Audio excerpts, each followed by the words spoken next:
Fox exclusive. Yeah, they call it that. And go ahead and stand this way a little bit.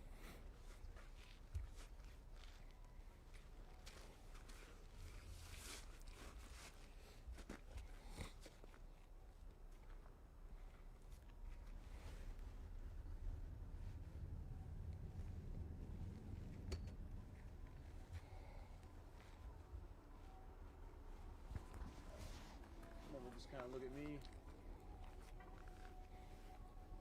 Can you first state and spell your first and last name for me, please?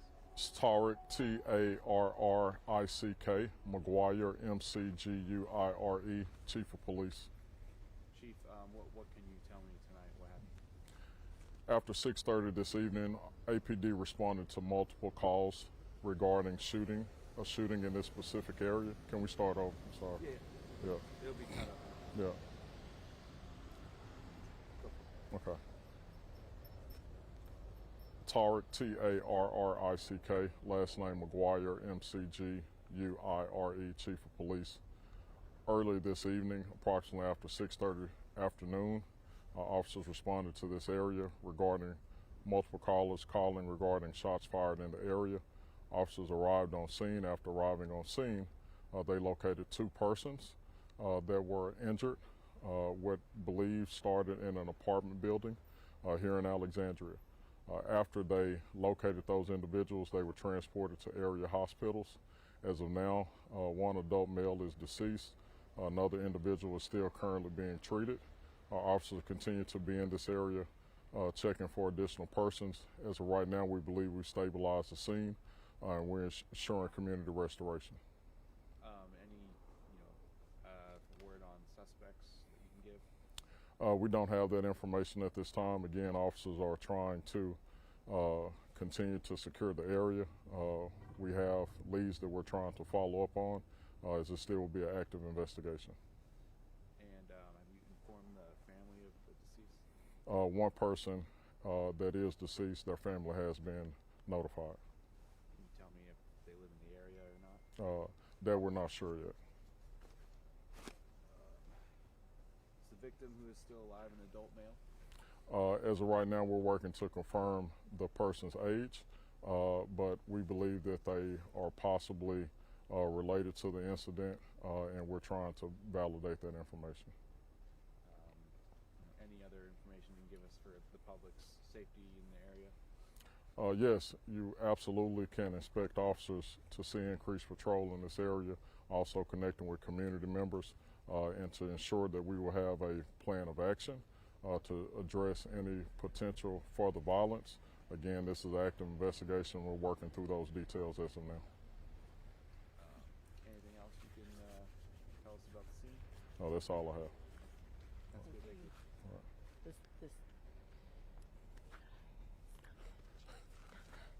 Well, hopefully he'll crop it out. It's not too noticeable, don't worry.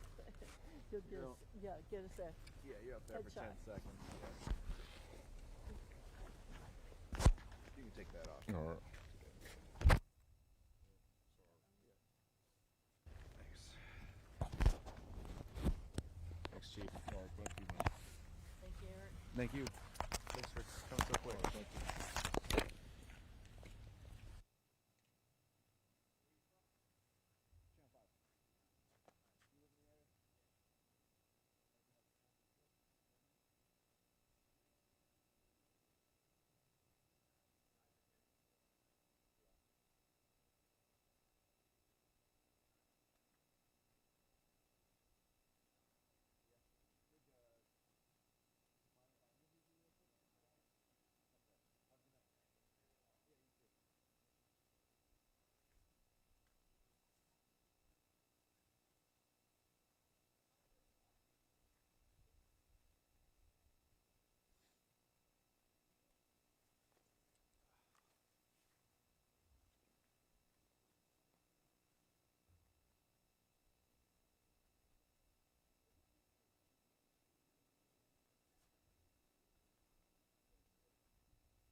All right, it is 9 o'clock on this Wednesday night. This is the Live Zone Primetime. I'm producer Chris. This is Tony P. Thank you so much for joining us tonight. Had to wear something that was a little bit warm and spring-esque because of how awful it's been the last couple weeks. So because you brought I had it to up. bust this out. Because you brought it up. I knew you were going to bring it up, so I had to admit, preempt it. I was a little surprised to see you walk in a tan suit tonight. I mean, I think you were speechless when you saw me. If this was like 2011 right now, this would be national scandal. I mean, I'll tell you something. I mean, like, think about when that was actually a real scandal back then compared to now.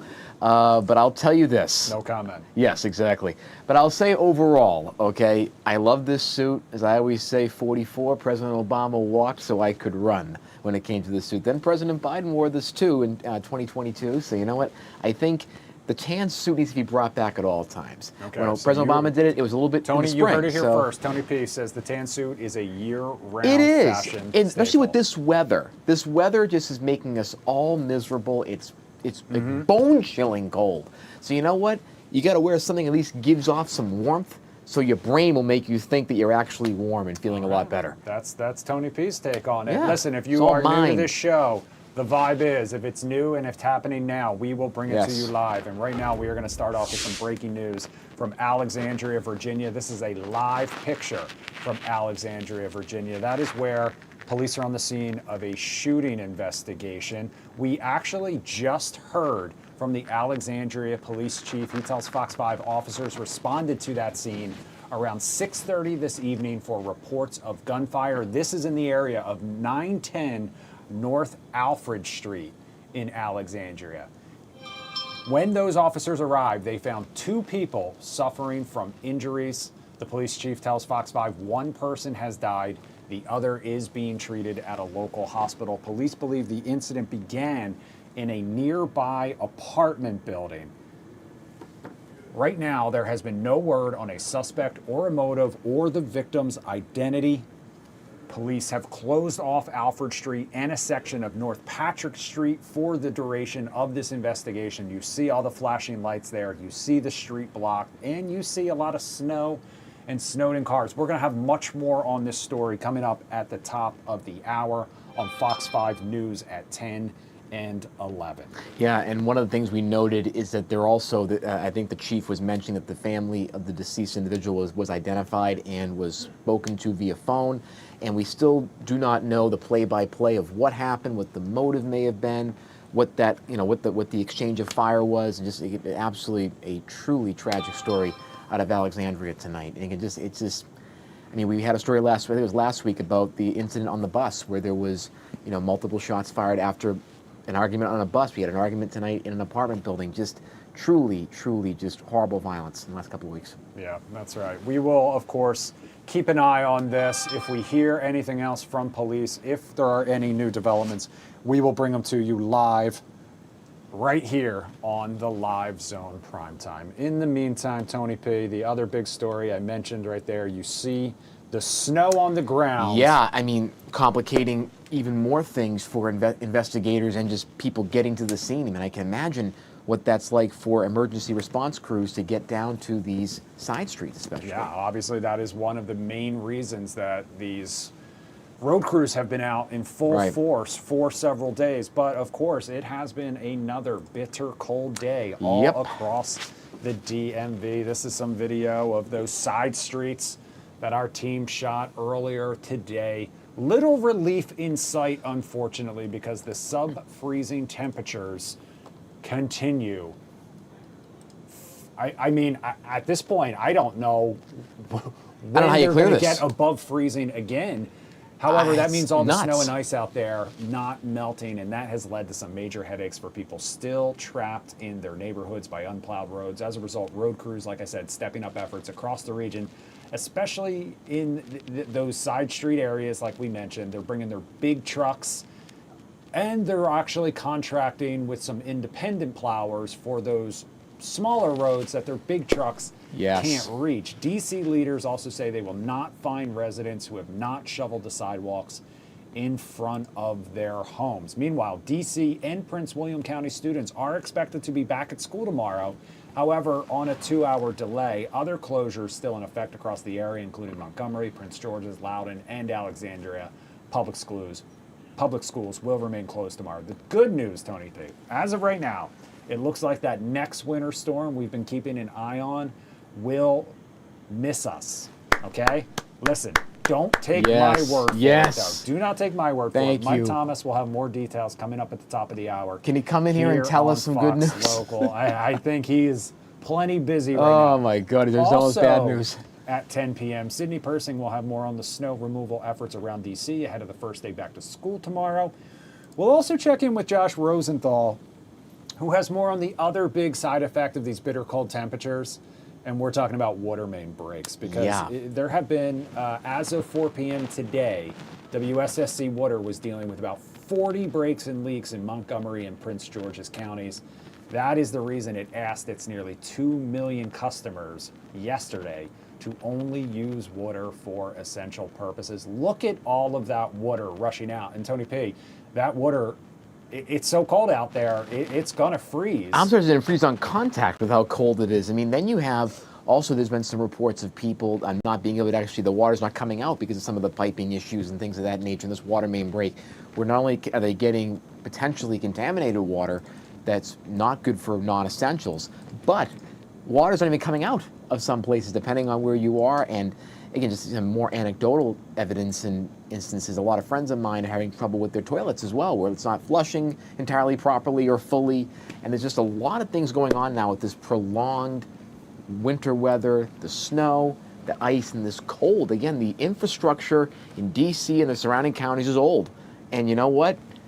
You're starting to see some cracks, literally, because of how cold this is. And we're seeing a lot of complaints on social media. I've been tracking this all day, from threads to Reddit, to all these different chat rooms that are criticizing, whether it be the Mayor Bowser's office, whether it be new Governor Spanberger in Virginia, or Governor Wes Moore's office are getting a lot of calls about the snow removal issues and why things are not happening in a more timely fashion. Because people are walking to work and trying to get through basically these kind of icicles and basic mini Mount Everest we're seeing out there. So again, there's a lot of complaints about the timeliness and preparedness of all three of our surrounding states, and whether it was an issue of a lack of preparedness, whether it was an issue in the response, or whether it was an issue of just Mother Nature kind of hitting us with the perfect crack storm of snow and ice. Some officials have admitted, though, that they didn't, the response has not been adequate, and what people expect. Of course, we'll have more on that coming up here at the top of the hour, right here on Fox Local. The other big story, though, Tony P, that I want to talk about is the Brendan Banfield murder trial, okay? That took a break earlier this week because of the weather, but court was back in session after a 2-day break earlier today in Fairfax County, which means today marked day 9 of that murder trial, but it marked day 1 of accused killer Brendan Banfield taking the stand in his own defense. He did that for the first time today. He's expected to be back on the stand tomorrow. Fox 5's Bob Barnard was out at court once again today and has all of the highlights. Take a listen. Brendan Banfield took the stand this afternoon after Judge Penny Oscarati said, "Are you sure you know what you're doing?" And he said, yes, he did. This is him on the stand this afternoon. The day ended with him just about getting to the point of what happened on the morning of the murder. So he'll be back on the witness stand tomorrow. But he told the jury that he and Christine met as freshmen in college, that they were together for about 20 years, that yes, he had an affair with Juliana, that yes, he'd had a number of affairs, and that Christine did as well, and that they had been in marriage counseling but decided to stay together. And when asked by his attorney, John Carroll, if he planned with his new lover, Juliana, to kill his wife, this was his response. No, there was no plan. At this point, our relationship is maybe 6 to 8 weeks old. I think that it's an absurd line of questioning for something that is not serious, that a plan was made to get rid of my wife. That is absolutely crazy. Banfield also talked about some of the photos that have been entered as evidence taking Juliana to a gun range. He said, look, he went because that was part of his job as an IRS agent, but that she just came along to be with him, and that he had no idea, no notion of this whole catfishing scheme that was part of Juliana's testimony. There was no plan at this point when we had gone to the range. There was none of the suspect email account. There was no FetLife account. There was no Telegram messages. None of that existed at the point that we went to the range. I did not know about them until after Christine died. I didn't get to see them until after Juliana's arrest. Banfield told the jury he never once operated Christine, his wife's cell phone or her laptop, which again was the allegation from the au pair as part of the catfishing scheme at the heart of this murder. Again, Brendan Banfield will be back on the witness stand tomorrow. He'll face some serious cross-examination. He was just getting into talking about the morning of the murders when the day wrapped up today. It'll be interesting to see what he has to say about that tomorrow. All right, so for more on the Brendan Banfield murder trial, attorney Dante Mills joins us now live. Dante, thanks so much for spending some time with us here on the Live Zone Primetime. Good evening, fellas. I'm a little bit late. I had to change out of my tan suit. I'm ready to go. You know, hey, I bought the suit a year ago, okay? President Obama inspired me, and, you know, I'm doing the whole year, okay? I'm going to do it every part of this year now. Tony Just because the culture says no suits after Labor Day, I don't care, okay? I'm making a statement. Tony P, fashion rule breaker. That is one thing we learned here tonight on the Live Zone. I appreciate that, though, Dante, I do. Dante, defense attorneys don't usually love putting their clients on the stand. What do you make of the decision to put Brendan Banfield on to testify, and why do you think that he's on the stand? I'll take it a step further. Not only do defense attorneys, which I am one, and I have many clients who want to get on the stand, and I try to let them know what will happen if they do, that they're going to be opened up to cross-examination. So we do not like having our clients on the stand.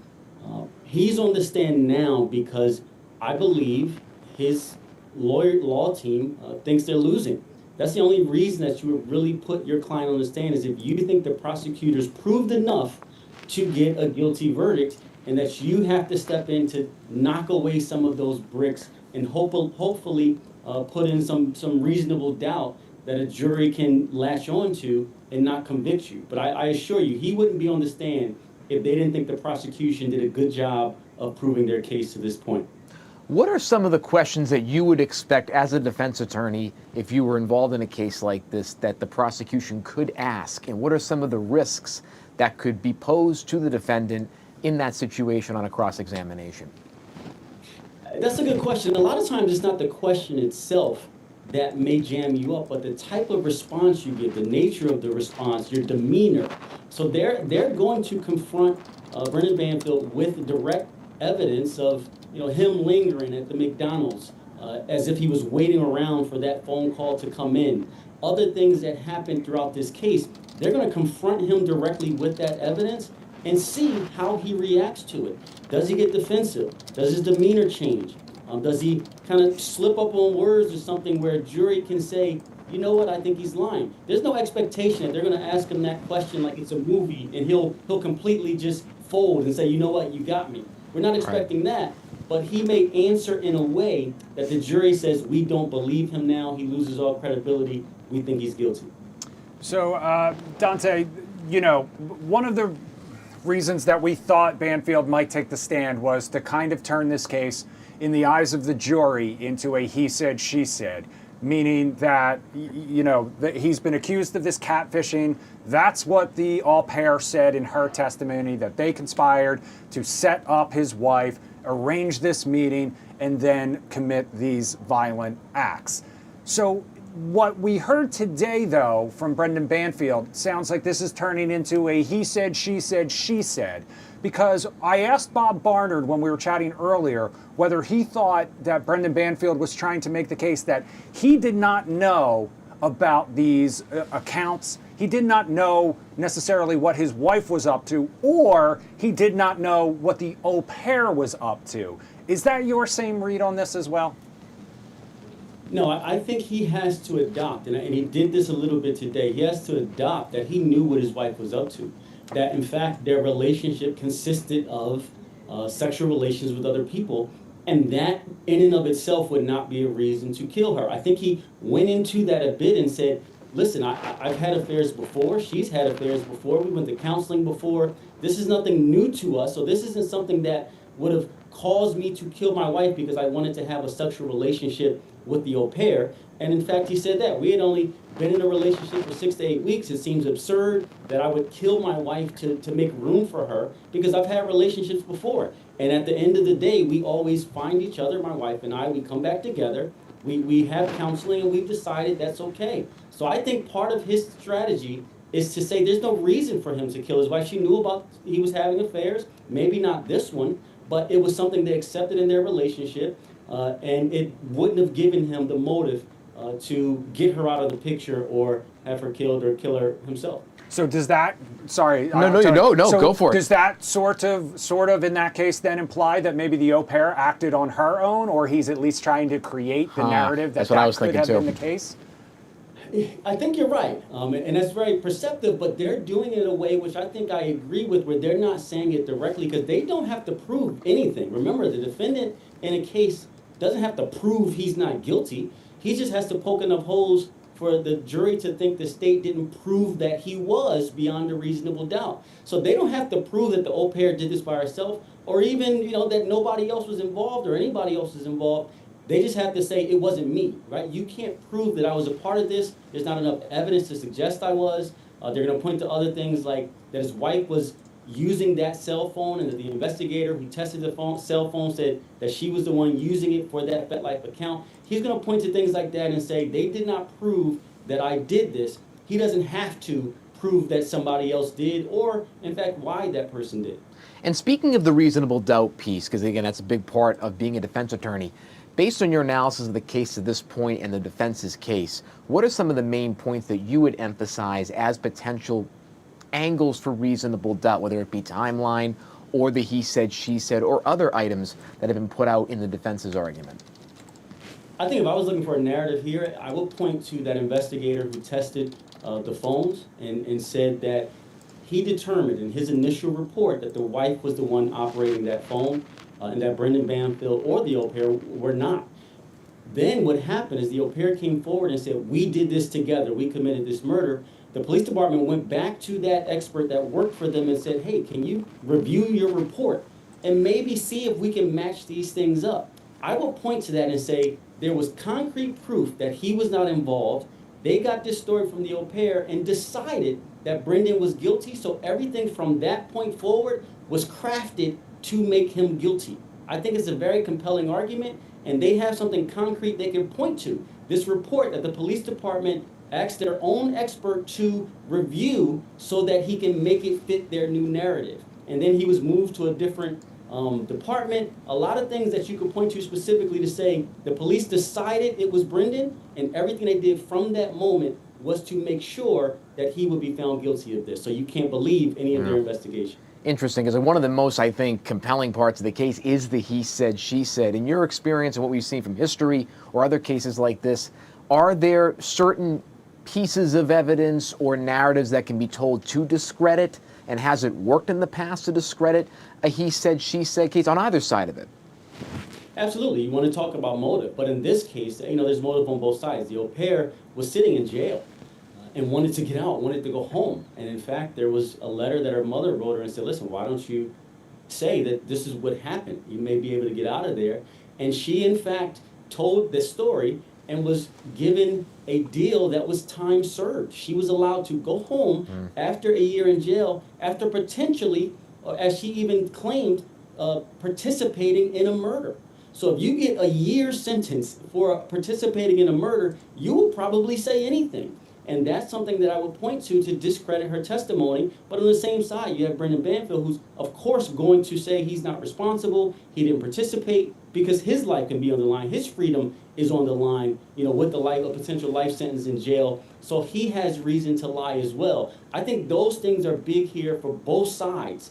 So the jury is going to factor that in, but look to other concrete evidence to make their decision. Interesting.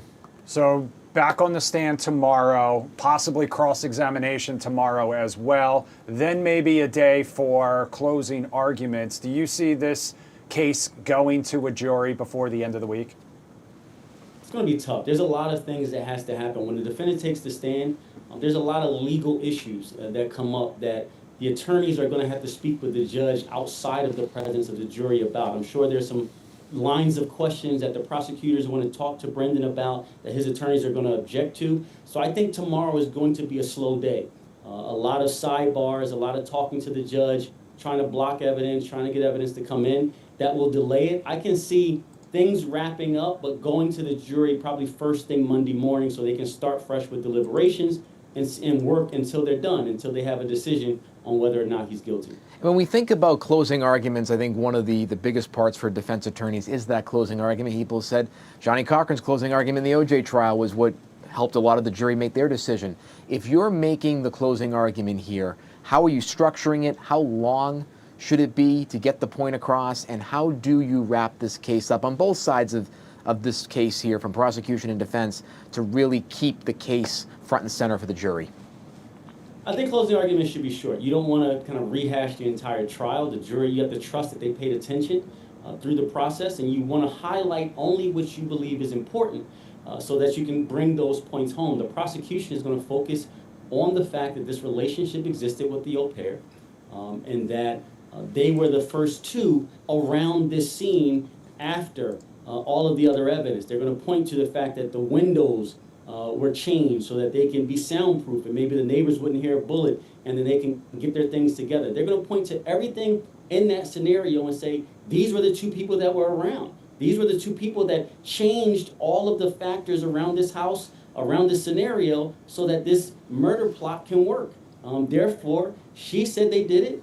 He did it, and he's guilty. Find him guilty. The defense, on the other hand, is going to point to the fact that he had this relationship with his wife. They were okay with sleeping with other people. They both did it. That's not a reason to kill her or have her removed from the situation. He wanted to be with her. He wouldn't have went to counseling if he would have just got a divorce in that moment, and there was no reason for him to kill her. They had somebody who told this story so she can get out of trouble, and they decided that the au pair was telling the truth, and the investigation was going to make sure that Banfield was found guilty, but don't do that because it's a faulty investigation. I mean, those are the arguments that you make. You keep it brief, and you trust the jury that they're hearing your points and that you've been persuasive. Are there any emotions that the prosecution would want the jury to feel versus what the defense would want to get the jury to feel in terms of an emotional appeal or things of that nature? I think this is a kind of a weird case where both sides want emotion to come out. Somebody died, that needlessly, two people died, right. Needlessly, and both sides want to project that empathy. The prosecution, of course, is saying these people died, and the murderer has to be held responsible, and Brendan Banfield is the murderer. But on the defense side, they're saying he lost his wife, right? He talked today about his daughter and the relationship she had with her mother that's no longer there. So you want to bring that emotion and say, I didn't do this. Don't take me away from my daughter too, because she lost her mom, right? I didn't participate in that. That wasn't me. So don't punish my daughter because I didn't do this. So both sides are going to be trying to string up that emotion for different reasons. And we'll see which one the jury latches onto. All right, Dante Mills, thank you so much for joining us and lending us your expertise. Of course, we'll be back in court tomorrow. Bob Barnard will be there with all of the highlights. Guy Lambert will have a preview ahead of time, and then, of course, we will have a complete recap afterwards as well. And also, just a reminder, you can keep up to date with all of our coverage on air, Fox Local, on Fox 5 DC's YouTube page, and streaming on Fox 5's TikTok account. We're going to take a quick break. We're going to leave you with a live picture from our Fox 5 Skycam in Fredericksburg, Virginia. When we come back, we're going to check in with Tony P in his tan suit to find out what else he's been keeping an eye on today. Yes, we'll sir. be right back.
Melissa, welcome back to the Live Zone Primetime. You are live on TV. You are live on our stream right now. Real quick cooking, question. it looks like. Real quick question for you as you get dinner ready in the kitchen. Tony P's winter white / tan suit. Do we give it a thumbs up as our fashion expert?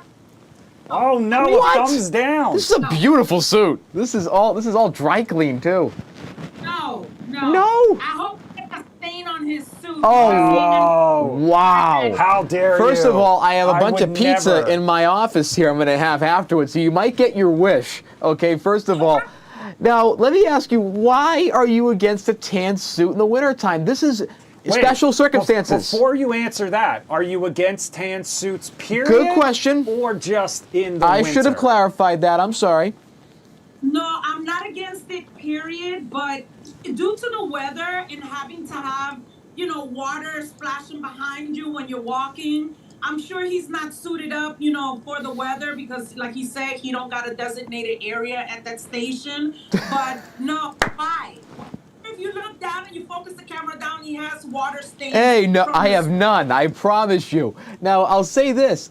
Is there any validity to my comment about it's so cold right now, we're in uncharted waters here in D.C. and around the country. Is this like the theory Maybe of wearing it's okay a to Hawaiian bring it shirt in the middle of winter Right, to just try to to just kind of summon manifest those warm good vibes? energy, like manifest the gods. I need that good, the mojo. Like, and wearing, like we were talking about the color red yesterday. No. That, All right. Well, Wow. Melissa, thank you for lending your expertise on the fashion front to us. Enjoy here dinner, tonight by the way. On the Live Zone Prime Time. All right, Tony P. Oh you my know, God. It's always in love. Yes, and I good know. fun, I know all you. I right? know you all love me. I just, Listen, what? I can sometimes be hard to love in a way of my decision making. It's like, okay, does that suit really make sense? Does those dance moves or my little drum roll when I start the show, does that always make sense? Are my recaps a little too long? Who knows? Here's what I do know is that QR code is how people can weigh in on Tony's fashion Yes, sense or anything or any else stories. any given night. But I will Yes. say, West Virginia Ben on YouTube right now says, I have a tan suit that I wear with a purple tie Ooh. So this is what I call purple rain. Same vibe. Okay, same purple rain. vibe. Okay. All right, Tony P. In the Look at how meantime, nice let's that dive is. into what you've been keeping your eye on. So we have a today. major rundown tonight. We're starting in the Atlanta area. FBI agents executed a court-authorized search warrant at the Fulton County Elections Hub today in Union City, Georgia, focusing on records from the 2020 presidential election.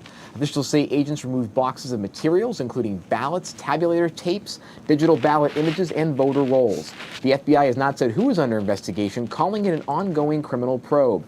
County leaders said they were not given advance notice and raised concerns about federal custody of these state records.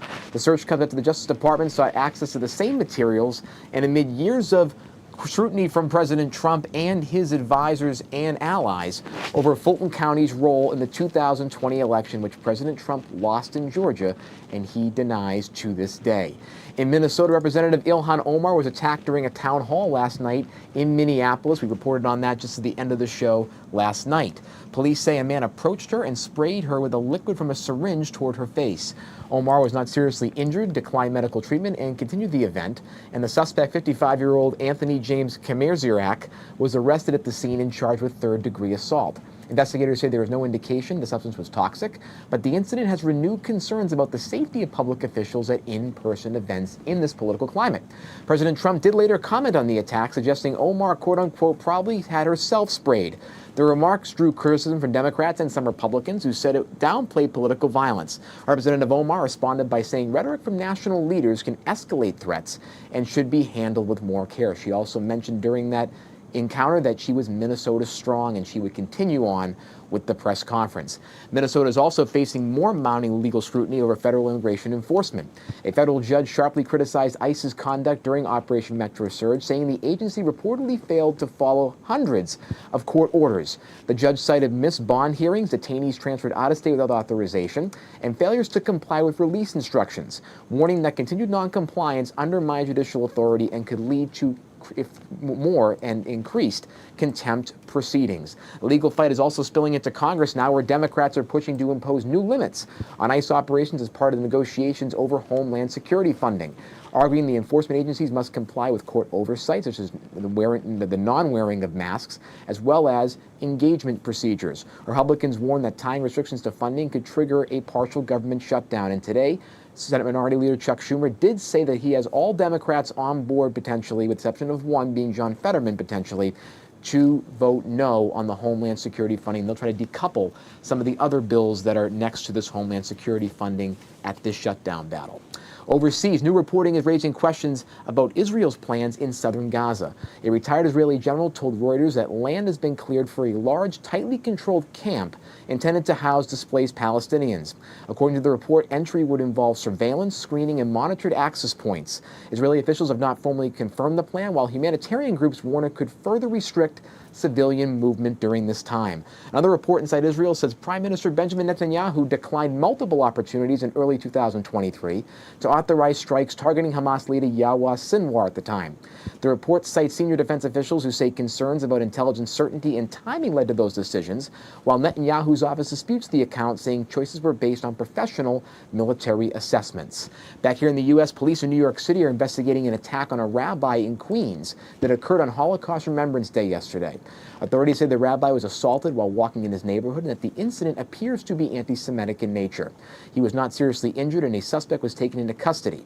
Community leaders say the timing has heightened concerns about rising anti-Semitism around the country. On the economic front, the Federal Reserve held interest rates steady today. Chair Jerome Powell said the Fed is not rushing to cut rates, pointing to inflation that remains above target and a labor market that is cooling but still relatively strong overall. Powell emphasized that future decisions will depend on incoming economic data this month. In tech and business, SoftBank is reportedly in talks to invest up to $30 billion more in OpenAI, according to Reuters. The potential investment would deepen SoftBank's bet on artificial intelligence as companies continue to pour money, including OpenAI, into data centers, AI infrastructure, and chips in those data centers.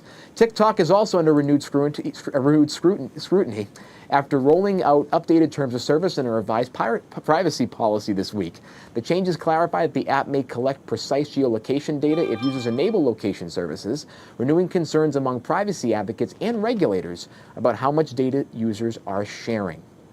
In music, Bruce Springsteen today released a new protest song tied to Minneapolis that references the death of Alex Preddy and criticizes ICE tactics and the Trump administration. The song calls for accountability and has drawn strong reactions across the political spectrum. The song was literally written and produced in less than a week.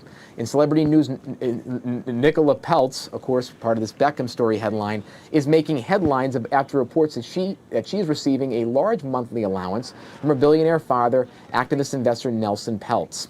The claim originated on a UK entertainment podcast this week and was later amplified during the tabloid coverage, with estimates reaching into the hundreds of thousands of dollars per month. The story has sparked online debate about wealth and privilege, particularly given Peltz's marriage to Brooklyn Beckham and the ongoing situation with his family.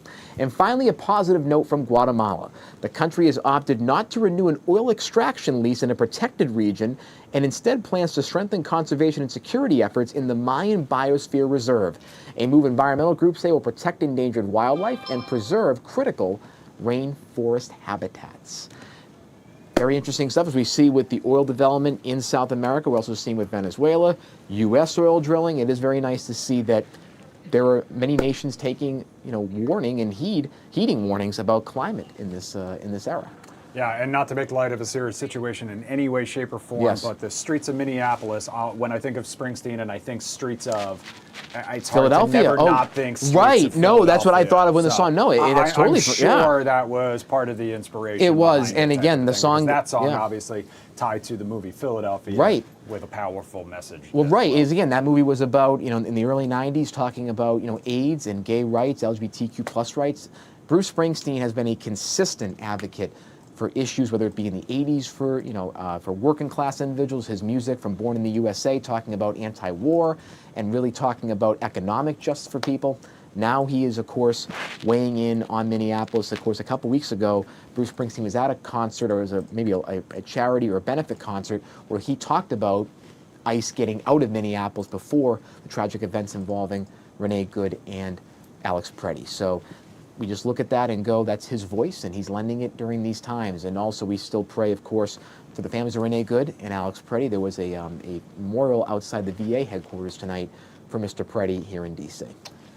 All right, we're going to take another quick break. When we come back, we're going to switch gears, though, and we are going to talk about one of the biggest sporting events in the world, Yes. and we are not talking about the Super Bowl. We are talking about a different type of football, because author and viral creator Mike Alfaro is going to join us live to talk about his new book and more. We're going to leave you with a live picture, though, from our Fox 5 Skycam over Gaithersburg on this bitter cold evening. We'll be right back.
right, welcome back to the Live Zone Primetime on this Wednesday night. A cold Wednesday night, but Tony P has us thinking warm thoughts. Yes. With his tan suit. The problem is this reflects heat, so I'm thinking about this. Maybe it's not the greatest idea to wear a color like this. You need things to absorb heat. So I might be thinking about this in a different way. All right, fair enough.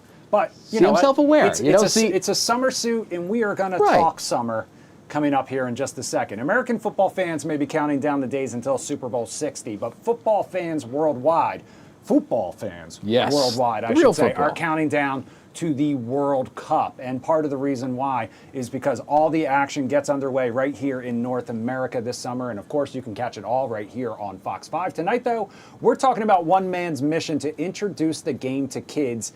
And he's doing it with a brand new bilingual book. Take a look. It's called Goal. And it is a board book designed for kids up to the age of 6. And it introduces Spanish and English soccer vocabulary through the excitement of game day. The book drops in March. First, though, tonight, author and viral creator Mike Alfaro joining us now live. Mike, thank you so much for joining us. Let me get my thing here. There we go. There we go. Perfect. Now we're in business. Mike, thank you so much for joining us. Thank you for having me. I feel underdressed with those beautiful suits and a beautiful tan suit. You are good, my friend. Listen. Okay, but you're the guest of honor. Obviously, we have to get your opinion on it, though. Everyone else is weighing in on we got to ask everybody now. How do we feel about Tony's suit? I mean, it looks great. I took off my glasses, so it's a little blurry now that I'm looking at it, but it looks great. Thank you. The color's really shining through. Mike, I gotta say, I know we talked about the Super Bowl being on the way and the World Cup being the big thing, but I know you are excited for the Super Bowl as well. Yes. Because I was on your Instagram page today, and I know you are particularly excited for the halftime show, the Benito Bowl. You have been posting about it for, more than 100 days. Yeah, like 120, I think, right? Helping people learn Spanish to get ready. Yeah. How is that going? What inspired that? And talk to me a little bit about this halftime show coming up. Yeah, this halftime show is going to be historic for Latino audiences, for people who speak Spanish. Just having, Bad Bunny being on the biggest stage right that day, singing songs in Spanish that reflect Latinidad and la cultura. I think that for a lot of people, especially in this climate that we're living in, is going to be a great spectacle of catharsis. And I think, the United States is the second largest Spanish-speaking country in the entire world. Wow. So I think there's a lot of people that are going to be excited for it. And I just wanted to, my mission is to share a lot of what makes Spanish great and why being bilingual is really important, especially here in the United States. And so I thought that this would be a good way of mixing those things, the pop culture and the virality of it, and also spreading the message that it's important to learn a second language, and there's a lot of benefits that come from it. Oh, yes. Yeah, and I want to get into your book here in just a second, but I also wanted to kind of ask you about exactly what you just talked about, sharing your passion for your language, with your culture, especially now. What is that like, and what has the response been? People have been I think people are looking for people to represent them on social media. Everybody has a niche, and I think that I found that my niche is speaking to modern, cool, funny Latino audience on social media. And they love the fact that, I'm promoting Spanish education and learning Spanish. I grew up in Guatemala, which I saw you had a note about Guatemala recently. Yes, the oil story. Until I was 17 years old. And then I came to the United States in 2006. And so, I came here knowing a little bit more English than I think most people do. But I still learned a lot here in the United States. And I think my parents really told me that you need to learn a second language in order to, the doors of the world will open for you. And so that's what I want to do for my daughter, who has just turned 3, and I want her to grow up speaking English and Spanish. And I think she's going to be very excited to dance to all the songs with me, too, during the halftime show. So am I, and I'd say I'm learning a ton from your page as a fellow creator. I love the series that you're making with this. Now, let me ask you, again, to keep it serious about the culture that we're in. Again, we're seeing a really negative climate, and quite frankly, a racist climate towards the Latinas, and the whole community. My question for you is, how can language and learning a second language through your book, through other means that you are using, how can that break down the barriers so that we can prevent this hate from happening that we're seeing on our streets, whether it be Minneapolis and just the overall hatred towards immigration and Latino communities right now, just to be honest? I think that we are more similar than people realize, and I think learning a second language allows you to travel, see different places in the world. I invite people to travel to Latin America, travel to different places, and not even here. You travel to other places in the world to experience what it's like to be immersed in another culture. Just because someone's different than you doesn't mean that it's necessarily bad. It's just a different culture. It's just experiencing the world opens up your mind. And I think a lot of times people are just siloed sometimes in the United States, whether it's in their social bubbles, in their echo chambers. I think it's important to step out of that to see other people's perspectives, other people's how they live their life. And a lot of times it's not about changing how other people live their life, but just understanding that there are commonalities between us, and learning a second language helps bridge that gap. And also through music and sport, all those things bring people together. They do. Yeah. Well, let's Great talk point. about the book now. And first and foremost, I know that I did not do the title justice. 4 O's. Can you tell me how it's actually supposed to be said? Yeah, it's not, and I apologize to your audio engineer, but it's not pronounced goal, it's pronounced goal! Yes. That's what the I best wanted to broadcasting hear. is in That's soccer. What I wanted to 110%. hear, 100%. Tell us a little bit more about the book, Mike. Yeah, the best, like you said, el fútbol se oye mejor en español, in Spanish, so I think it's really important for children to learn the vocabulary in Spanish so that they can listen to the broadcast. And it's a really fun book because it tells a story of a young boy who is in a mixed team, like a mixed gender team, and they're playing their final game of the season, and as they're going along, he has to review all these different terms that come along with soccer, and it's almost like an announcer. And so kids get to learn a lot. I always tell people, if your child thinks that tacos de fútbol is something you can eat, you need to get them this book so they understand that that's actually the soccer cleat. So it's really fun for kids to learn, and for parents as well. My books are also really specific. They're called Sisabo Kits because they're made specifically for people who don't speak any Spanish to teach their children Spanish. So if you don't know any Spanish and you want your kids to learn, these are great books for you because they have pronunciation guides, and it's really a fun read. When looking at having this book with children and parents, how can parents leverage the book to really help their their child learn Spanish and really retain it? Because one of the things that I've seen as someone who's took Spanish for 4 years, I couldn't retain it. So how can parents do this now with your books to help their students or their children retain the language? Our books are for early education. It's really, really important to start early on. From the moment they are born, even before that, when they're in the belly, start speaking to them in Spanish. Yeah. Because this is the time when they're really absorbing language.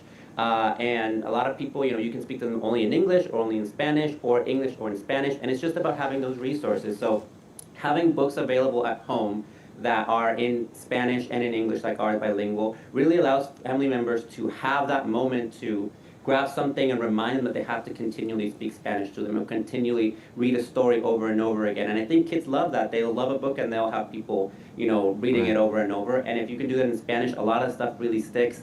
I've experienced it with my daughter. She's basically the person that I've made these books for, and it's amazing to see, how much Spanish she's been able to pick up. Like I said, she's 3 years old and she's rolling her R's like a pro. Wow, well, that's nice. I see that behind you too. Roll your R's. And oh wow, I didn't see that. You literally led me right into my next question, which is this is great. just one of a series of bilingual books aimed towards kids. Was the inspiration to get into children's publishing becoming a father? Yes, absolutely. And seeing that there were not a lot of books that were made specifically with raising bilingual children in mind. A lot of the books, are books that were written in English and then they're translated into Spanish. This is something that was made specifically to help parents teach English and Spanish. And this is actually our first sound book, How Do You Roll Your R's? Wow. And if you don't know how to roll your R's in this book, you can, like let's say this reggaeton is one of the things right here. So you can just click on it. That's so fun. I love that. It's simple too. It actually can hear how you pronounce the R, and it's really good for kids to just start listening to that. So if you want to teach your kids to roll their R's, but you can't roll your R's yourself, this book is perfect for you. You're literally describing me right now because I have a 3-week-old at home. That's fun. Can you say carro? I can't. Carlo. That's the thing. I can't. No? But that's why I love Carlo. this, because No, I just said Carlo. It can do the heavy Carlo. lifting for me. Can't do it. And I'm Italian. I have heritage. There's something rolling of ours done a little.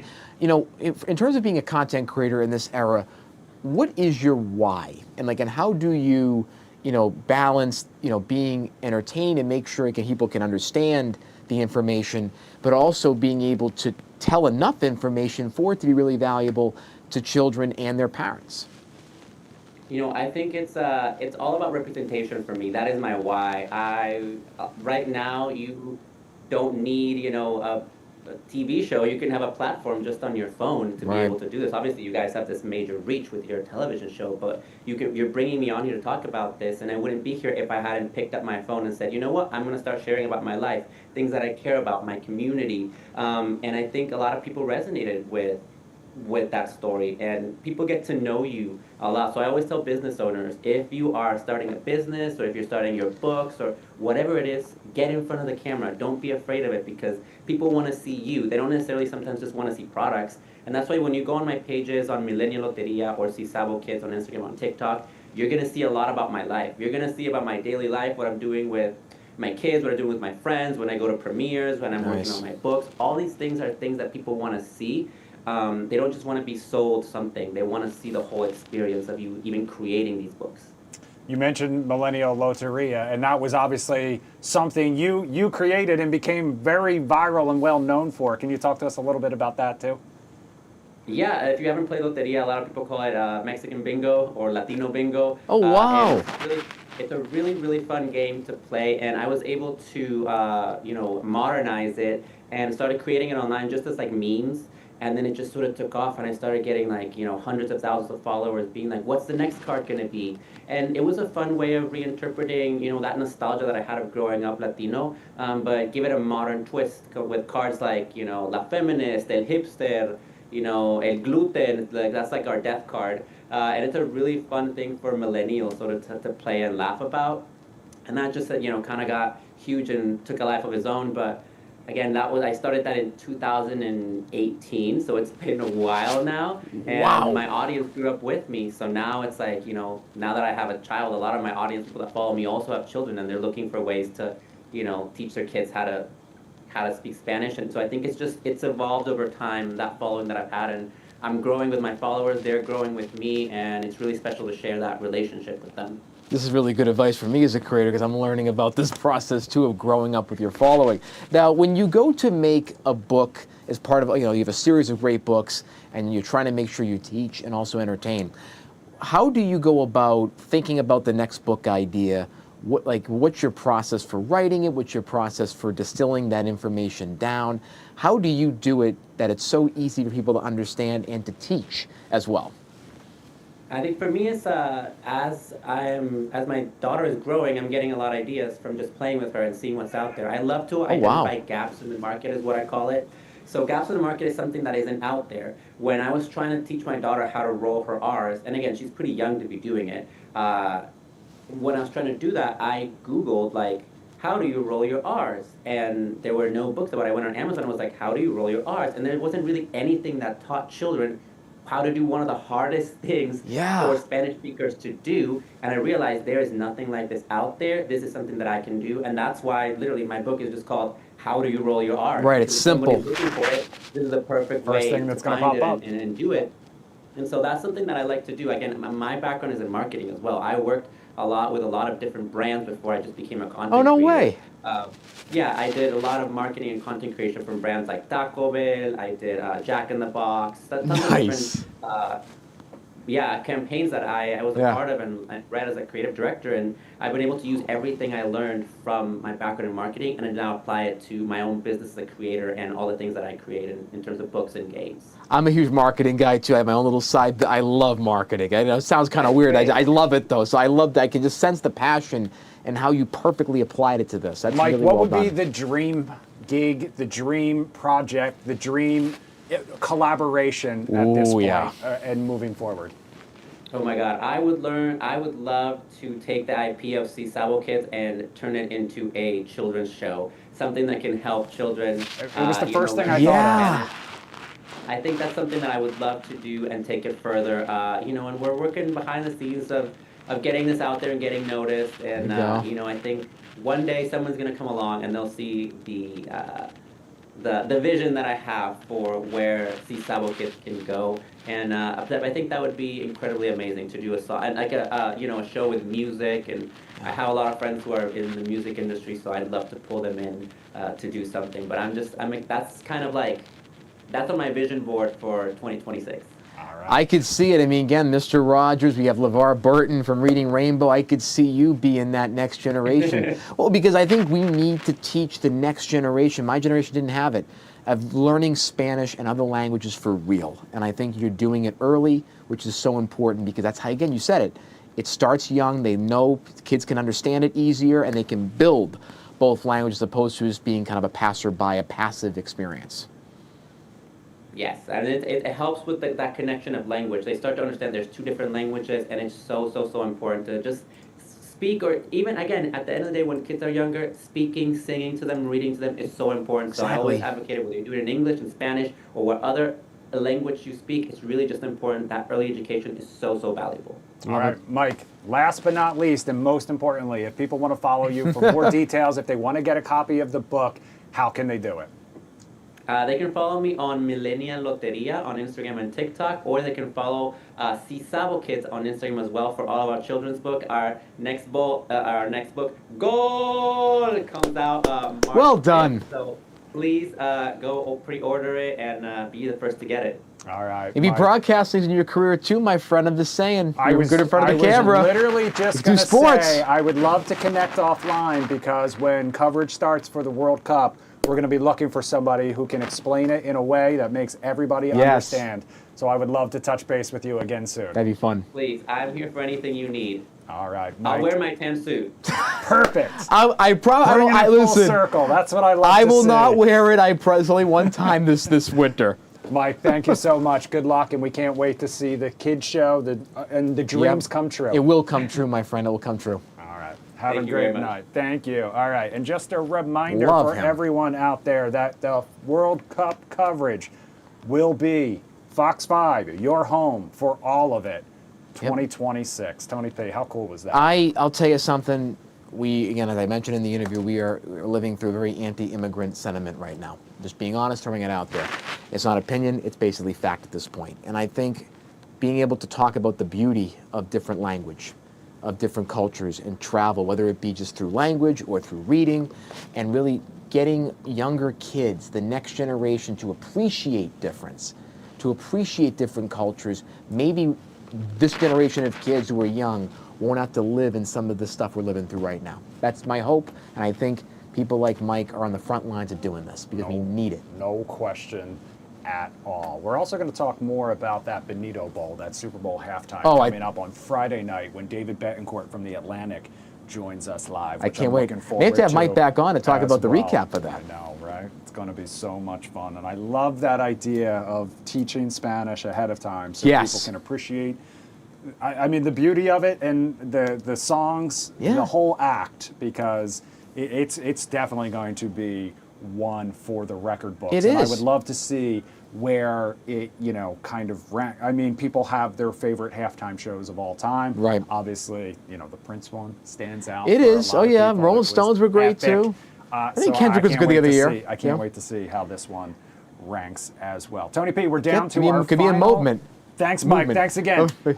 Down to the final 2 minutes of the show. Speaking of football, we were talking about this offline before. Bill Belichick, not a first ballot Hall of Famer. He, as a head coach, 6 Super Bowl rings, 8 total. Yeah. He is has the most Super Bowl rings of any head coach at all. How do you feel about him being passed over as the I mean, listen, it doesn't mean he's not going to make it. It's ridiculous. Fame, but he did not make it. Ridiculous. I think it's ridiculous in a lot of ways. First of all, the way this is structured, where they put the coaches in this 3-person, you can only, as a writer or voter, you can only pick 3 people to vote on. Mm-hmm. You're putting coaches and contributors with players. That should not happen, because you had Roger Craig in this class, Kenny Anderson from the Bengals years ago, who both should get in.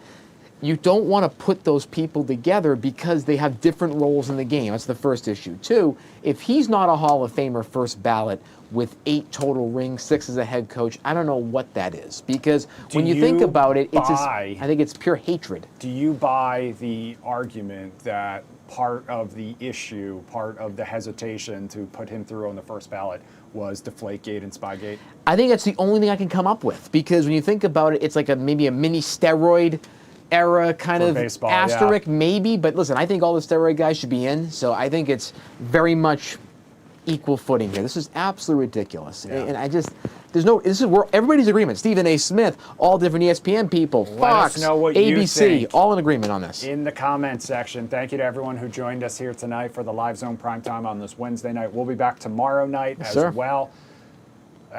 We'll have plenty more to talk about as always. And just a reminder, you can always scan that QR code and join the conversation as well. For Tony P and his tan suit, I'm producer Chris. Tan suit Tony. Fox 5 News at 10 is coming up next.